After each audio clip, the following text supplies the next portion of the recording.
Experience with Ifoma. My name is Ifoma Chibogu. Today we're traveling through technology all the way to South Africa to talk to Simon Jabulani. The third name means elephant. I can't really pronounce it. But okay, he lost his daughter just a few weeks ago. She was HIV positive. She actually contacted the virus at the age of 2 from her uncle. And then Simon did not find out until the daughter was 8. And the hospitals didn't help matters. And he lost her. She's just been buried. And he's actually going through a very rough time and has decided to share his experience with me on this program. Please stay tuned while we get on to Simon in South Africa.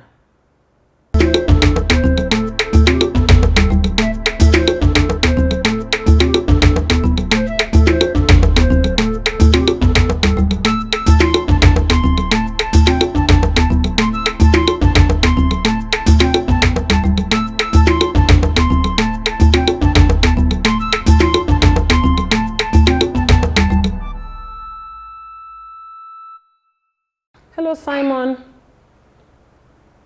How are you? I'm good. Simon, how are you? I'm good as well. You're on to Experience with Ifoma. My name is Ifoma Chibogu from Nigeria. How are you? Thank you. I'm broken into pieces. I know. Simon, it's okay. It's okay. Time will heal you. I'm broken, you know? I'm broken. I'm so sorry to hear that. I'm broken. Would you share your story with us? What happened to your daughter?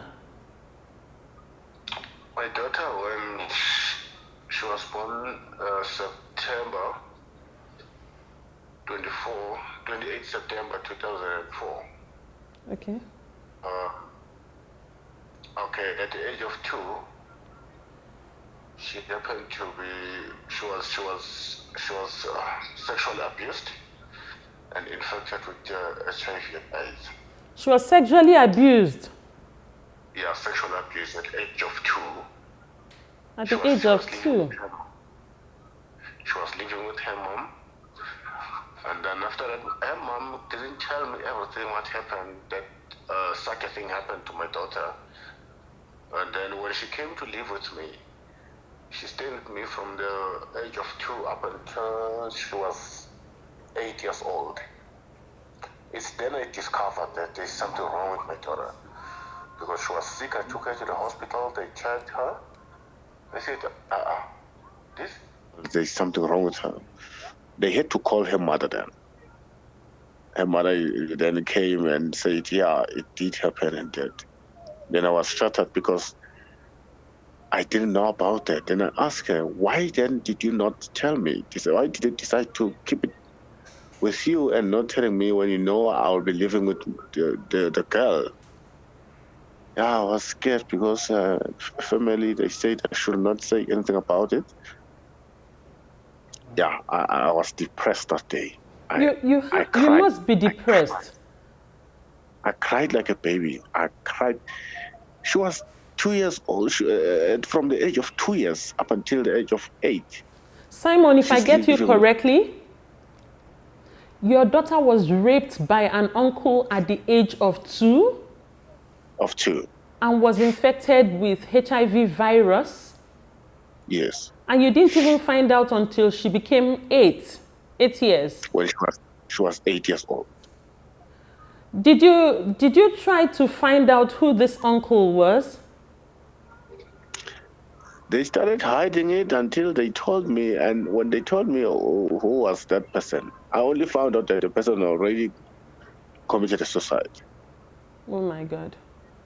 Committed a suicide, I think, a year or 2 years after he did that to my daughter. I'm broken. You have every right to be broken, Simon. I'm so sorry about that. I am broken. I'm not sure when I'm gonna heal, but they say I will heal. For myself, this is the first time it happened like this. For your own peace, for your own sake, for your own going forward in life, You just have to find Yes. a way. You have to beg God to help you. You have to ask the Spirit of God to help you to be able to forgive this man so you can move on. We have a TV program in South Africa called Yobe, whereby if an accuser wants to apologize for whatever they did or whatever, or the victim, they connect them and they sit them and they talk and apologize. I would have loved that to happen. It's a Father's Day. Oh, She yes, it's used to Father's Day.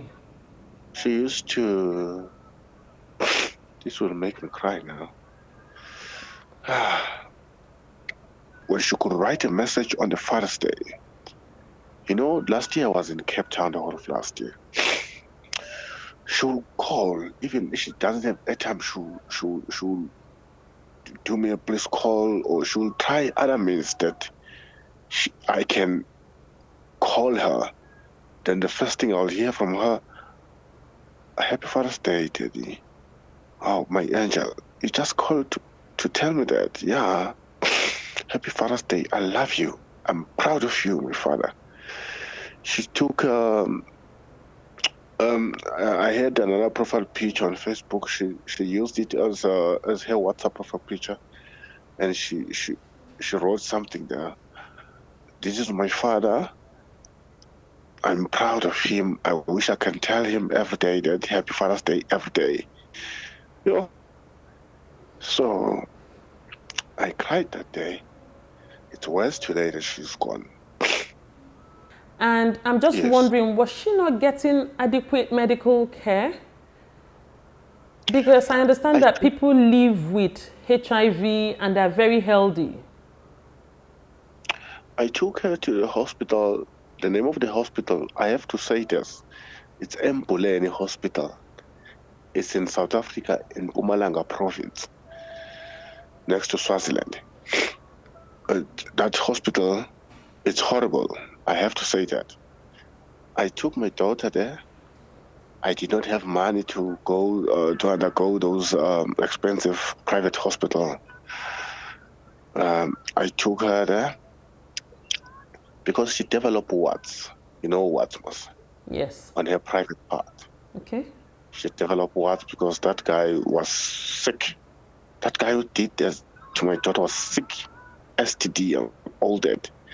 So she developed warts, and they had to cut those warts and in the hospital. We booked the doctor. He agreed that the doctor is from Ghana. He agreed and said, "Yeah, I will treat her." It was during school days. She had to be absent from school for 2 weeks for this treatment. It was supposed actually to be done on. It was a Monday when I took her when I admitted her. It was supposed to be done on Thursday. When the day comes, the final day, the doctor disappeared because I overheard him talking with his work colleague and saying, "This thing is scary. I can't face it." But he agreed that he will be the one doing it. So he disappeared on the last day. They have to discharge my daughter without having removed those words.